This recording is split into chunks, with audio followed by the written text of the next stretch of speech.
Certaines marques sont devenues des expertes en storytelling. Ça paraît aujourd'hui hyper évident, sauf qu'en 1850, ça l'était beaucoup moins. Levi's est une marque fondée en 1853 et à la base, ils vendaient des produits pour les travailleurs américains. Solides, efficaces et reconnaissables sur le marché.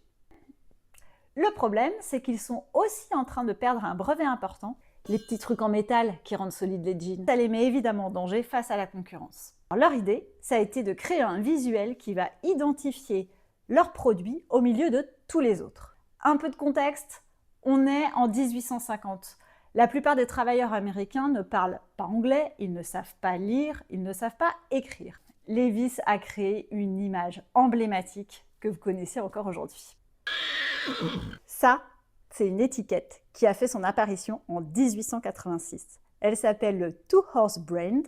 Ce sont deux chevaux qui essayent de déchirer un jean et qui vous dit « ça ne sert à rien, c'est indéchirable ». Et ces travailleurs illettrés rentraient dans le magasin pour demander le jean avec les deux chevaux.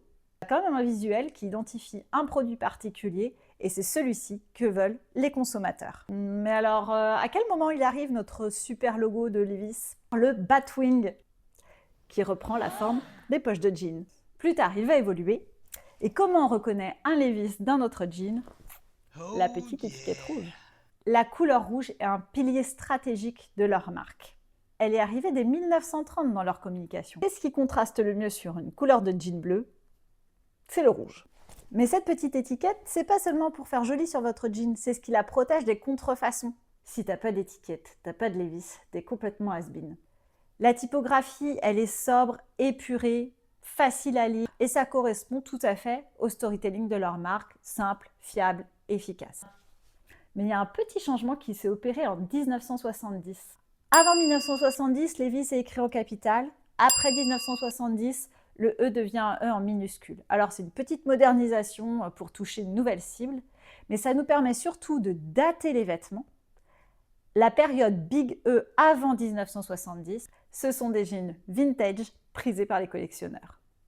Dans ses campagnes publicitaires, Levi's va aussi faire preuve d'innovation, surtout s'entourer de personnes qui ont des valeurs autour de la liberté, de l'individualité. Et finalement, Levi's est devenu quoi? Un symbole culturel, parce qu'en Levi's, on est libre et un peu rebelle. Levi's, c'est une marque qui a su rebondir à chaque instant et toujours en étant fidèle à ses valeurs d'origine, même quand elle a été malmenée par l'arrivée de ces horribles survêtements. C'est une marque qui a réussi à devenir complètement intemporelle en jouant sur son passé, son présent et probablement son futur.